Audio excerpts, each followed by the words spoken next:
90.6 FM Stereo. Welcome back to another edition of Remix Sessions with myself, Ryan D. With me, Dutchess. Good evening, Dutchess. How are you doing?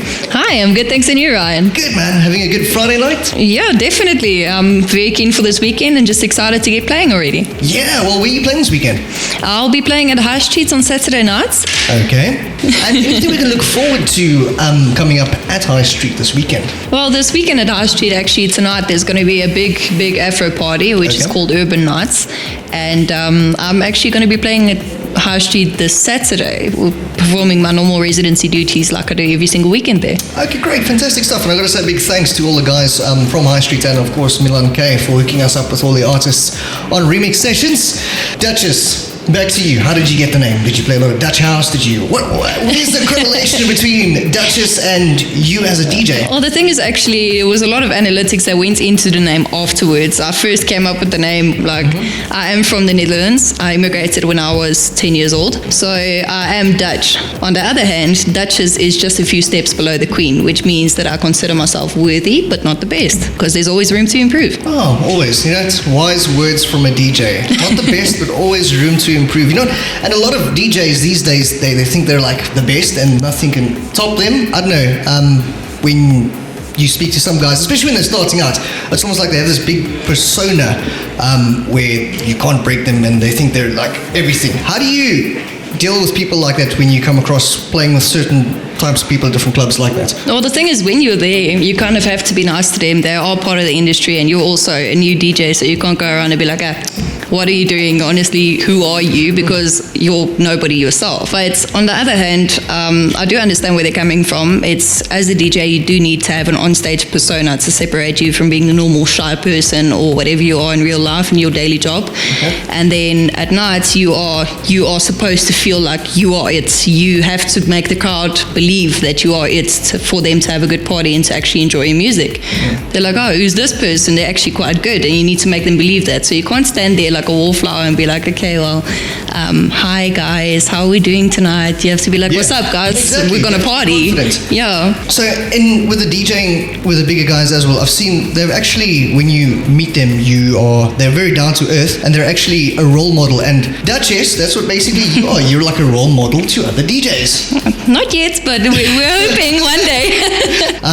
So tell me more about your best and your worst experiences in the club world. Oh, I must say, probably my best experience was when I played at Stone's Bedford View for Sisters of Spin. I ended up becoming the best new female DJ in Gauteng, which was quite nice. And they flew me to Cape Town afterwards to play at Stone's Paro, which was absolutely fantastic because I ended up being third in the country, which is a great step into the career. And the best experience because of that was, I don't know, you know the way they chant Chun the Monkey? Yes. They did the exact same thing to me at Stone's Bedford View, and everyone was just enjoying it. And it was literally 30 minutes of pure smiling constantly. I couldn't stop smiling and my cheeks were so sore afterwards. And then, of course, you get I wouldn't say the worst. Every opportunity is a learning experience, but you get the nights where you're standing there and you're literally playing to no one. And there's people there, but they're just sitting there and they're clearly not in the party mood yet. And you're just sitting there doing nothing and like, oh, okay, there's a DJ, but you're playing background music. And even though I don't necessarily hate it, it's not as enjoyable as having a dance floor. Even if there's two people on the dance floor, it's still better than having nobody actually pay attention to you at all.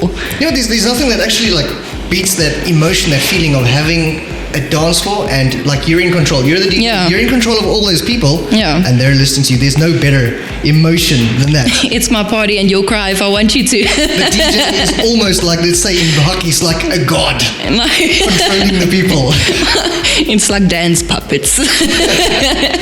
Let's move into music styles. What do you like playing? I really enjoy my house, honestly. I really did get more into the commercial house, which is your typical, as they call it, deep house, but it's actually called bassy house, which is just a lot of bass. I really enjoy my bass. Yes. And then I found a specific genre where you have the more commercial, like the typical radio songs remixes of very housey remixes of that, and I absolutely love that. I'm also really, really fond of my Afro house at the moment. I don't know why. It's just, it gets everyone moving. Doesn't matter what culture you're from. It just it kills everyone on the dance floor. It's amazing. It really does grow on you as a genre in music. So Dutchess, inspiration to start DJing, where did you get it from? And there's actually a few people. First of all, I started dating a guy, Milan K, who was a DJ, and I would just go along to the gigs and I'd be like, oh, what does that button do? And you know how it goes. And I'm a curious person in general, so that was very nice.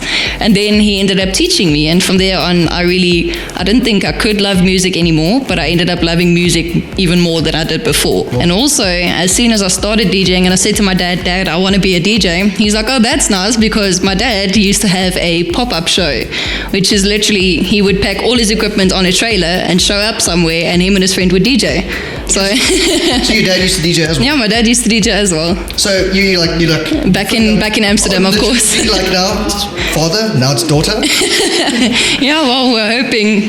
They were actually very good at what they did, so I'm just hoping I can get close to that. And he's definitely been an inspiration. I was raised in a very, very musical household, and then of course dating a DJ, you sort of become very familiar with the scene. And you're like, oh, maybe I want to do this as well, and that's what I'm doing. I'm really, really enjoying it. Yeah, it's like I've spoken to a lot of other DJs as well, where they're in a relationship and the one DJs and the other one doesn't. And it's a lot of work. It's a lot of traveling involved. It's a lot of long hours that you would have spent with your loved one. Sleeping. Because it's usually 2 a.m., but okay. Yeah, exactly. Or watching movies with some popcorn and talking to each other and things like that. No, one of the partners is actually out working.